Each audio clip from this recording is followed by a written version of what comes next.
Hey, God bless you. Welcome to my new video blog. And I just wanted to share a thought I was thinking about today, and I believe it will intrigue you. But we want to go on a journey. And we want to go way back in the day, way back before there was a Bible, before there was a church, before there was a steeple, before there were any of those things. We want to go back and even before God placed Adam in the garden. Let's just go back to that place. Now, Adam has been formed, he's been created. Let's just go back to that place and let's just see what did the encounter with God and Adam look like? And let's just suppose that it's you and God in the scenario.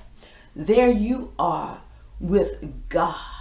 What would be the first question? And remember, there's no computers, there are no automobiles, there are no televisions, movie theaters, football games, family. There are no activities to be around anywhere that you know of where you can go and entertain yourself. There's just no distractions. It is just you and God. And for a moment, let's just suppose that you just caught up in God's heavens and the beauty of it, and you've seen the stars perhaps, or you've seen the sunset, the beauty of the moon, just to say you've been blessed by the clouds, and a wonder comes on you that, hey, there's got to be a God somewhere, and you have reached out and inquired, and God has answered. So now here you have a relationship with God. What would be the first thing that you would ask God? Why am I here? Or what's my purpose in being here? God, why are you here? Who are you? And what if you ask God, who are you? And what are you doing here? How did you get here? And God said, I am from everlasting to everlasting. I've always been here. I always will be here. I'm the God, in fact, that created you. But what would be your conversation? What would be the things that you would ask God? You couldn't ask him about what happened on CNN. You couldn't ask him about what happened with your family. You couldn't ask him about the convention next week. You could not ask him about the latest YouTube sensation. You couldn't ask him about airplanes or helicopters or some of the frontier leaders of old. You couldn't ask him about any of that because this was before that. And then we get a sense that God created us for his pleasure. What would we ask God?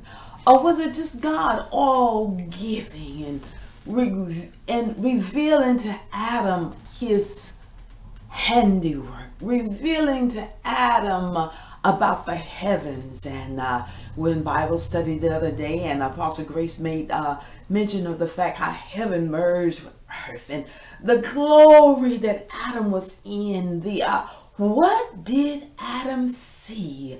What is this all about?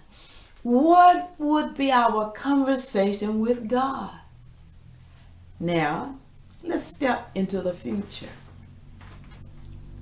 Here it is. Let's just say it's today, whatever date you're viewing this video, and you're going to pull away. You're going to have a quiet moment of intimacy with God. Intimacy with God.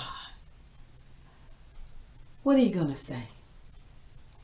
Will you tell God how much you love him, how you appreciate him, how you appreciate the beauty that's all around, how you appreciate the contentment and the fulfillment that's in your heart, that you have no fears, no anxieties, no worries, how you appreciate his provisions every day, how you appreciate his touch, the breath of God upon you, how you appreciate your being. What is it in this moment in time that you would share with God?